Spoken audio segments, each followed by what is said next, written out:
എത്ര നിർബന്ധിച്ചിട്ടും രാജുവേട്ടൻ അഭിനയിക്കാൻ തയ്യാറായില്ല. ഞാൻ കഥ എന്ന് പറഞ്ഞോട്ടെ എന്ന് പറഞ്ഞു. അപ്പൊ അദ്ദേഹം പറഞ്ഞത് എന്താണെന്നറിയോ?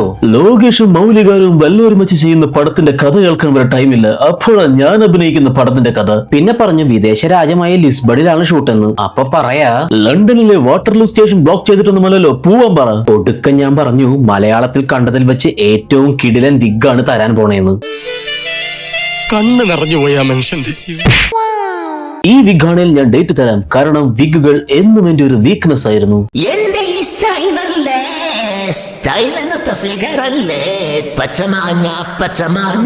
റോക്ക് ആൻഡ് റോളിലെ ലാലുവിന്റെ ക്യാരക്ടർ മൗലി ഉണ്ടല്ലോ, അവന്റെ വിഗ് അതെടുത്തുകൊണ്ടുവന്ന് തുലാഭാരം തൂക്കിയാലും താരാദാസ് ഇരിക്കുന്ന തട്ട് താണ് തന്നെ ഇരിക്കും. ഇനി ഇത് ആവർത്തിച്ചാൽ ഈ വിഗ് കണ്ടതോടുകൂടി അമ്പട ഗൊമ്മാല ഇതാണ്ട പടം എന്നും പറഞ്ഞ രാജുവേട്ടൻ ഒരു സൂപ്പർ സ്റ്റാറും നിഷ്കളങ്കനുമായി അവതരിച്ച നമ്മുടെ ഇന്നത്തെ പടമാണ് മൈ സ്റ്റോറി. അതെന്താ ടൈറ്റിൽ ഡിസൈനറെ നീ മൈയുടെ അപ്പുറത്ത് തന്നെ ആറ് കൊടുത്തത്? ഈ കിടിലൻ പടം കണ്ടതിന് ശേഷമാണ് ടൈറ്റിൽ ഡിസൈൻ ചെയ്തത്, അതാ അങ്ങനെ. എന്നിട്ട് ഇൻട്രോ സോങ്ങിലൂടെ ആ ഒരു വലിയ സിഗ്നൽ തരും. പടം മൊത്തത്തിലൊരു ആണെന്ന്. വേണ്ട. എന്നിട്ട് നമ്മുടെ സ്വന്തം ടിനി ടോം ചേട്ടനെ മനസ്സിൽ ധ്യാനിച്ചുകൊണ്ട് രാജുവേട്ടന്റെ ശബ്ദത്തിൽ തന്നെ അമിതാഭ് ബച്ചനെ മിമിക് ചെയ്യും.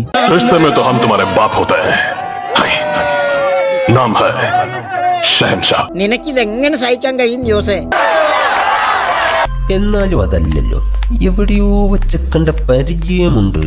കണ്ണാടിയുടെ മറ്റൊരു ലേഖത്തിലേക്ക് സ്വാഗതം. അപ്പോ രാജുവേട്ടന്റെ ഈ പടത്തിലെ പേരാണ് ജയ്. പിന്നെ നമ്മുടെ നായികയ്ക്കൊരു ഇൻട്രോ. അത് ഈ സിനിമയുടെ നായികയുടെ താര ശ്രീദേവിക്ക് ശേഷം സൗത്ത് ഇന്ത്യയിലെ 4 ഭാഷകളിലെ ഏക ലക്കി സ്റ്റാർ. വലിയ കാര്യമായി. ആൻഡ് ഇത് ജയ്യുടെ ക്ലോസ് ആയ ഫ്രണ്ട് സിദ്ധു. നമ്മുടെ ജയ് 20 വർഷത്തിന് ശേഷം സൂപ്പർ സ്റ്റാർ ആകുമ്പോൾ അങ്ങേർക്ക് മാനേജർ ആയിട്ട് ഒരാളെ തപ്പണ്ടേ? ഒരു കാര്യം ജയ്, ഇവനെ തട്ടി പടമാക്ക്, എന്നിട്ട് 20 വർഷത്തിന് ശേഷം ഇവന്റെ മോനായി ഇവൻ തന്നെ വന്നിട്ട് മാനേജർ ആവട്ടെ. ഹോട്ടൽ മുറിയിൽ പോലും ഡെഡായ അച്ഛന്റെ പടം സൈഡ് ടേബിളിൽ പ്രതിഷ്ഠിച്ച് ഉറങ്ങുന്ന മകൻ. അങ്ങനെ 90s ആദ്യമായൊരു പടത്തിൽ ചാൻസ് കിട്ടി ഷൂട്ടിന് ലിസ്ബണിലേക്ക് പോകുന്ന ജയ്.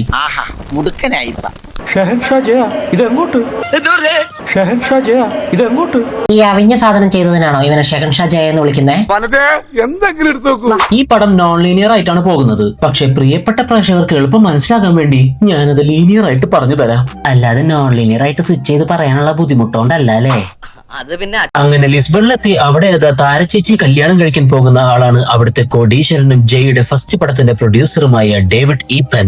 അതെ, ഈ പടത്തിലെ മൊണ്ണേഷ് കുമാർ ഇവൻ തന്നെ. സോ ഫസ്റ്റ് ഷൂട്ടിംഗ് തന്നെ താര പറയും ഇന്ന് ഷൂട്ടിംഗ് ഉണ്ടാവില്ല, നമുക്ക് പുറത്തു പോയി കറങ്ങാമെന്ന്. എന്നിട്ട് താരചേച്ചി നേരെ പോയി വൈൻ ഓർഡർ ചെയ്യും. അത് ഒഴിച്ചു കൊടുത്ത് വെയിറ്റർ പോകുമ്പോ താരചേച്ചി പറയും. താര പറഞ്ഞ ഭാഷ നമുക്ക് മനസ്സിലായില്ലെങ്കിലും അത് താങ്ക് യു എന്നായിരിക്കുമെന്ന് ഊഹിക്കാം. പക്ഷെ എന്ത് ചെയ്യാം, രാജുവേട്ടൻ ഇതിൽ നിഷ്കളങ്കനായിട്ടാണല്ലോ അഭിനയിക്കുന്നത്. ഇവിടെയൊക്കെ കള്ളിന് ഒബ്രിഗാദോന്നാണോ പറയുന്നത്? കൊള്ളാലോ. ഇപ്പോഴത്തെ കുറെ നടന്മാർ അങ്ങനെയാ പറയുമ്പോഴുള്ള നിഷ്കളങ്കനായിട്ട് അഭിനയിക്കാൻ പറഞ്ഞ മണ്ടനായിട്ട് അഭിനയിക്കും. രാവിലെ തുടങ്ങാനാണോ പ്ലാൻ?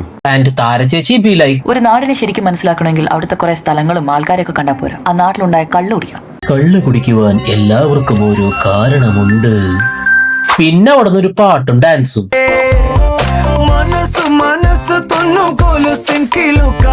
കണ്ടോടാ, രാജുവേട്ടന്റെ പൊട്ടിപ്പോയ പടത്തിൽ നിന്ന് വരെ ലോകേഷ് റെഫറൻസ് എടുത്തിരിക്കുന്നു.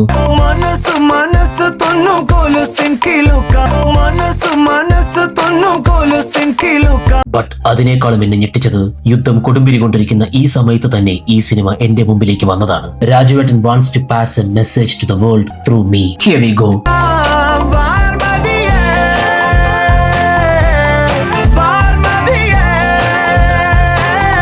അതും കഴിഞ്ഞ് ഷൂട്ട് തുടങ്ങുമ്പോ അടുത്ത പാട്ട്. ഞാൻ നിന്റെ തന്ത, ഇവരൊക്കെ നിന്റെ മറ്റു തന്തമാര്.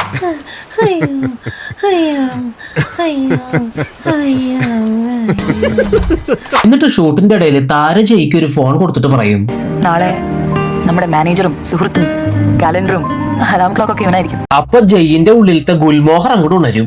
എന്റെ സുഹൃത്ത് പക്ഷെ ഇവനാണ്. ഒരു കാലവും ചതിക്കാത്ത, ഒരു ചെലവും വരുത്താത്ത, മുഖത്ത് നോക്കി കാര്യം പറയുന്ന, പിറന്നപടി നിന്നാലും നാണിപ്പിക്കാത്ത ഈ കണ്ണാടി. പതിവ് പോലെ താരയ്ക്ക് പറഞ്ഞുറപ്പിച്ച കല്യാണത്തിൽ താല്പര്യമില്ല, ലൈഫിൽ ഹാപ്പിയുമല്ല. അപ്പൊ ജയ് പറഞ്ഞു കൊടുക്കും, അവനവൻ ആഗ്രഹിക്കുന്നത് തന്നെയല്ലേ ജീവിതത്തിൽ സംഭവിക്കുക. ആത്മാർത്ഥമായിട്ടൊന്ന് ശ്രമിക്കുക. താര നൈസായിട്ടൊന്ന് ശ്രമിക്കും. ഷൂട്ടിന്റെ ഇടയിൽ ഒരു ആത്മഹത്യാ ശ്രമം. ആത്മാർത്ഥമായിട്ട് ശ്രമിച്ചു, നടന്നില്ല. പരമനാറി പട്ടി കഴിവരടാ മോളെ. എന്നിട്ട് താര പറയും ഷൂട്ടിംഗ് കഴിയുന്നന്ന് നമുക്ക് ഇവിടെ നിന്ന് ആരും അറിയാതെ മാൻഡ്രിഡിലേക്ക് ഒരു ട്രിപ്പ് പോകാമെന്ന്. എന്നിട്ട് ഷൂട്ട് കഴിഞ്ഞന്ന് വെള്ളം അടിച്ചിട്ട് ഒരു കിടിലൻ പെർഫോമൻസ്. ഇനി നിന്റെ അറിവോടെ അങ്ങനെ ഒരു ദിവസം ഉണ്ടാവില്ല എന്ന് നീ ആർക്കാ വാക്കൊടുത്തത്? ഡേവിഡ്. ഇപ്പൊ തന്നെ അവൻ വല്ലാണ്ട് ഓറാ. അങ്ങനെ അവർ മാൻഡ്രിഡിലേക്ക് പോകുന്ന വഴി തെറ്റി കാട്ടിലൂടെ നടക്കുമ്പോ നമ്മുടെ ജയ് കഴിവുള്ള ഒരു കഴിവേറിയാണല്ലോ. എന്നാലും എന്റെ പൊന്നുമോള് എന്നോട് ഇത് ചെയ്തല്ലോ. ആരോ ഒപ്പം ഉള്ളതുപോലെ അല്ലേ? തന്റെ ഒരു മിമിക്രി. അതെ, അമിതാഭ് ബച്ചനെ സ്വന്തം സൗണ്ട് വെച്ച് മിമിക്രി എന്ന് പറഞ്ഞ് കാണിച്ചവരാണ് മണിയമ്പള രാജുവിന്റെ സൗണ്ട്. ഒന്ന് പോവാടാ മരമാക്കി പോയി തരത്തി പോയി കളിക്കടാ. അവിടുന്ന് താരയുടെ ബാഗിൽ കുറെ ക്യാഷ് കാണുമ്പോ ജയ്യണ്ണന്റെ വക അടുത്തത്.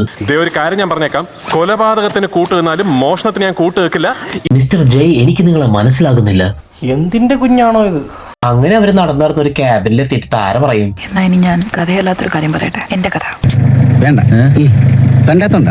ആൻഡ് നെക്സ്റ്റ് ഡേ ജയ് പറഞ്ഞൊരു ട്രക്കിൽ കയറി എങ്ങോട്ടെന്നറിയാതെ ഇവർ ജേർണി കണ്ടിന്യൂ ചെയ്യും. എന്നിട്ട് അവിടെ എത്തുമ്പോ ഉറക്കമിണിയിട്ട് താരയുടെ മുഖത്തുള്ള ചുവന്ന പാട് കണ്ടിട്ട് ജയ് പറയും, തന്നെ കണ്ടാ എനിക്ക് ഒട്ടും ഇഷ്ടമല്ലാത്തൊരു ബേക്കറി പലഹാരം പൊളിച്ചു വെച്ച പോലുണ്ട്, ദിൽഖുഷ്. അതെന്താണെന്ന് ഗൂഗിൾ ചെയ്തപ്പോഴാണ് അറിയുന്നത്, നമ്മുടെ തേങ്ങാ ബണ്ണ് അയിനാണ്. മലയാളം മീഡിയത്തിൽ പഠിച്ച തേങ്ങാ ബണ്ണ്.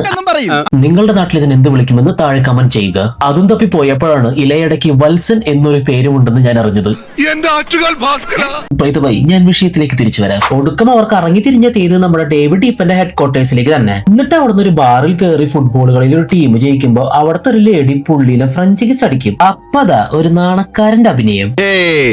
ഞാൻ വന്നു രമണൻ സാറിന് ഞാൻ വന്നു. നോക്ക് മക്കളെ, എന്ത് രസമായിട്ട് നമ്മുടെ രാജ്യത്തെ നാണം കാണിക്കുന്നേ. എന്നിട്ട് അവിടെയുള്ള ആൾക്കാരും മുഖത്ത് പെയിന്റ് ഒക്കെ അടിച്ചു കൊടുക്കും. ഈ കോലത്തിൽ നമ്മളെ പെറ്റ തള്ള പോലും തിരിച്ചറിയൂല. ഈ വിഗിലാളിൽ പെറ്റത്തള്ള തിരിച്ചറിയാത്ത പോലെ അഭിനയിക്കും. എന്നിട്ട് അവിടുന്ന് കിട്ടിയ ഏതോ ഡ്രഗ് എടുത്തങ്ങോട്ട് വിഴുങ്ങും. സാധാരണ നായകന്റെയും നായികയുടെയും ജേണി ഫൺ ആൻഡ് അഡ്വഞ്ചറസ് ആക്കാൻ ഉപയോഗിക്കില്ലേ, അത് തന്നെ. കിളി പോയ ചേച്ചി TV തള്ളി താഴെയിടുന്നു, കുപ്പിയെടുത്ത് തലക്കടിക്കുന്നു, അവൻ ഇറങ്ങി ഓടുന്നു. രാജുവേട്ടന്റെ ഫൈറ്റ്. പൊന്നു മോനെ, ആ വിഗ് തെറിച്ചു പോവാതെ നോക്കണേടാ. അതെങ്ങാനും പോയാ പിന്നെ നാളെ വല്ല കാക്കയെ വെടിവെച്ചിട്ട് ഉണക്കിയെടുത്ത് നിന്റെ തലയിൽ വെക്കേണ്ടി വരും. അവിടുന്ന് ഓടി ഓടി ഒരു ഓഡിറ്റോറിയത്തിലെത്തും. അറിയാലോ, ചേച്ചിക്ക് ഇറങ്ങിയാണ് നിൽപ്പ്. എന്നിട്ട് ചേച്ചി ചോദിക്കും, നിനക്ക് നിന്റെ ജീവിതത്തിലെ ഏറ്റവും വലിയ സമ്മാനം കിട്ടുന്ന ദിവസം ലോകത്തിനോട് എന്ത് പറയും? അത് കേട്ടതും അണ്ണൻ തുടങ്ങും. I will enjoy the show. Enjoyment. Give me to the show. ആ കിഡ്നി ടച്ചിങ് സ്പീച്ച് കഴിഞ്ഞതും ചേച്ചി ഓടി വന്ന്, അത് ശരി. ജയ്ക്ക് പകരം അവിടെ നടിയാകാൻ കഷ്ടപ്പെട്ട് വന്ന് ഒരു സ്റ്റാറിന്റെ കൂടെ അഭിനയിക്കാൻ ചാൻസ് കിട്ടിയ പാവം പെൺകുട്ടിയാണെന്ന് സങ്കല്പിച്ചു. എന്നിട്ട് ആ സ്റ്റാർ ആയ നടൻ 2 ആഴ്ചയെങ്ങാനും മാത്രം പരിചയമുള്ള കഷ്ടപ്പെട്ട് സിനിമയിൽ കയറി വരാൻ നോക്കുന്ന ഒരു നായികയെ ഡ്രഗിന്റെ ഇൻഫ്ലുവൻസിൽ കൺസെന്റ് ഇല്ലാതെ ചുംബിക്കുന്നത് സങ്കല്പിച്ചു. അത്രയുള്ളൂ, അത്ര സങ്കല്പിച്ചാ മതി. എന്നിട്ട് അന്ന് രാത്രി ആ ഓഡിറ്റോറിയത്തിൽ വെച്ച് എന്തൊക്കെയോ നടന്നു കാണും. അപ്പൊ താരയുടെ പ്ലാൻ എന്താന്ന് വെച്ചാൽ 2 ഡേയ്സ് കഴിഞ്ഞാൽ ജയിനെയും കൂട്ടി പോർത്തോയിൽ നിന്ന് ക്രൂസിൽ ബോംബെക്ക് പോവാനാണ്. ഇതൊക്കെ ജയ് അറിഞ്ഞുണ്ടോന്ന് ചോദിച്ച എനിവേ നെക്സ്റ്റ് നൈറ്റ് വേറെ എവിടെയോ തങ്ങി എണീക്കുമ്പോ താരയെ കാണാനില്ല. എവിടെയായിരുന്നു ഇത്ര നേരം? ഇത്രയും ടെൻഷനോ? ഒരു 2 മണിക്കൂർ കാണാതിരുന്നപ്പോഴോ? ചുമ്മാതാ ചേച്ചി, 2 മണിക്കൂറായിട്ട് ആ വീടിന്റെ പുറത്തുനിന്നല്ല, ആ കസേരയുടെ 10 സെന്റിമീറ്റർ ചുറ്റളവിന്ന് പോലെ വരങ്ങിയിട്ടില്ലേ. അപ്പഴാ അവന്റെ ടെൻഷൻ. ക്രൂസ് കയറാൻ പോണ വഴിക്ക് ഡേവിഡ് ഈപ്പൻ വരുന്നു. ജയ് കാറും എടുത്ത് ചീറി പാഞ്ഞു പോകുന്നു. എന്നിട്ട് ഡേവിഡ് ഈപ്പന്റെ മുന്നിൽ തന്നെ എത്തും. ഇവന്റെ മറ്റേ വിഗ് താങ്ങിയുള്ള ഫൈറ്റ് അറിയാവുന്നുണ്ട്. താര പറയും, സാരില്ല, നിന്നെ കൊണ്ട് കൂട്ടിയെ കൂടില്ല എന്ന് പറഞ്ഞ് ഈപ്പന്റെ കൂടെ പോകും. അങ്ങനെ താരയെ അന്വേഷിച്ച് 20 വർഷത്തിന് ശേഷം സൂപ്പർ സ്റ്റാർ ആയ ജയ് ലിസ്ബണിലേക്ക് എത്തും. അവിടെ ഹോട്ടലിൽ വർക്ക് ചെയ്യുന്ന പഞ്ചാബി അച്ഛനും പോർച്ചുഗീസ് അമ്മയ്ക്കും ഉണ്ടായ ഈ ലേഡി പറയും, Dad has shown me all 14 of your Hindi films. എന്തിനാ അവന്റെ 14 ഹിന്ദി പടമൊക്കെ, ദാ ഒരെണ്ണം പോരെ.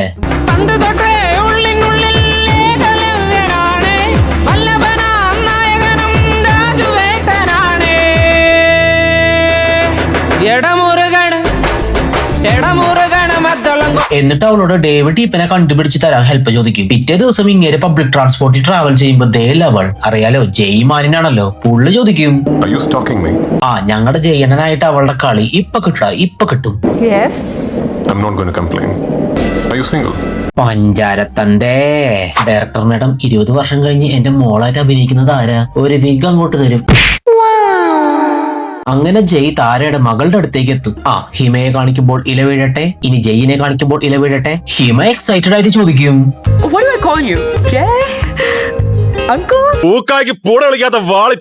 അവിടുന്ന് ഹിമ പറഞ്ഞറിയും, സോ മറ്റന്നാൾ താരയുടെ ഓർമ്മ ദിവസമാണ്. അതിനായിട്ട് രണ്ടുപേരും അങ്ങോട്ട് പുറപ്പെടും. എന്നിട്ട് നൈസായിട്ട് ഒരു പേരിടൽ കർമ്മം അങ്ങോട്ട് നിർവഹിക്കും. നീ നല്ല അസല് പറങ്കിയല്ലേ. ഫുട്ബോളും ഹിപ് ഹോപ്പും സിനിമയും വൈനും വയലൻസും ഒരല്പം വട്ടും കൂടെ ചേർന്നൊരു പറങ്കി. ആ പേര് വേണമെന്ന് പരിഷ്കരിച്ച് പറയുന്നാക്കാം. താരയുടെ കേസ് എന്താണെന്ന് വെച്ചാൽ താര ഈപ്പനെ തന്നെ കെട്ടി ഒരു കുട്ടി ഉണ്ടായി 4 വർഷം കഴിഞ്ഞപ്പോൾ ഡിവോഴ്സായി. അത്രേ ഉള്ളൂ. അതിനിടയിൽ ഹിമയോട് ചോദിക്കും, നിന്റെ ഡാഡിയായി ഈപ്പന് ഒരു ചാൻസ് കൂടി കൊടുത്തുകൂടെയെന്ന്. Then she says this dialogue. ആ ബോധം ആ കഴുതയ്ക്ക് വേണ്ടേ?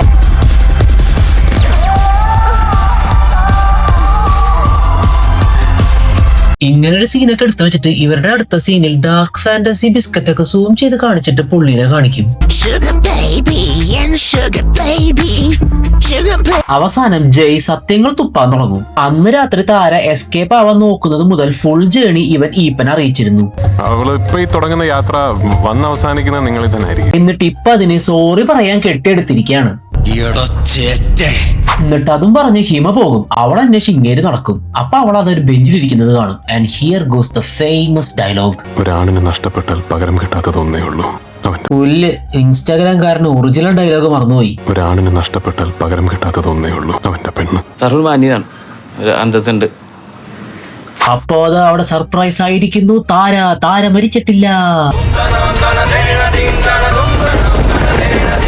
ബൈ ദ വേ, താരയോട് അന്ന് തന്നെ ഈപ്പൻ പറഞ്ഞിരുന്നു ജയ് ഒറ്റുകാരനാണെന്ന്. Still Eapen becomes Monnesh Kumar. How? Hima ജയ്ക്ക് താരയിലുണ്ടായ മകളാണ്. എല്ലാം ഓഡിറ്റോറിയത്തിന്റെ അനുഗ്രഹം. താരനെയും പറ്റിച്ച് ഈപ്പനെയും പറ്റിച്ച് സ്കൂട്ടാവനും പറ്റി അലേസ. അപ്പോഴാണ് ജയ് ഹിമ പറഞ്ഞ ഡയലോഗ് ആലോചിക്കുക. ആ ബോധം ആ കഴുതയ്ക്ക് വേണ്ടേ? അങ്ങനെ അവർ സന്തോഷമായിട്ട് ജീവിക്കുന്നു. പണ്ടാരം കഴിഞ്ഞ് കൈമുൾ മാഷിന്റെ മകൻ ലോകത്തുള്ള സകലരുടെയും കഥ വായിച്ചു. സ്വന്തം കഥ മാത്രം വായിച്ചില്ല. അപ്പൊ എല്ലാം പറഞ്ഞ പോലെ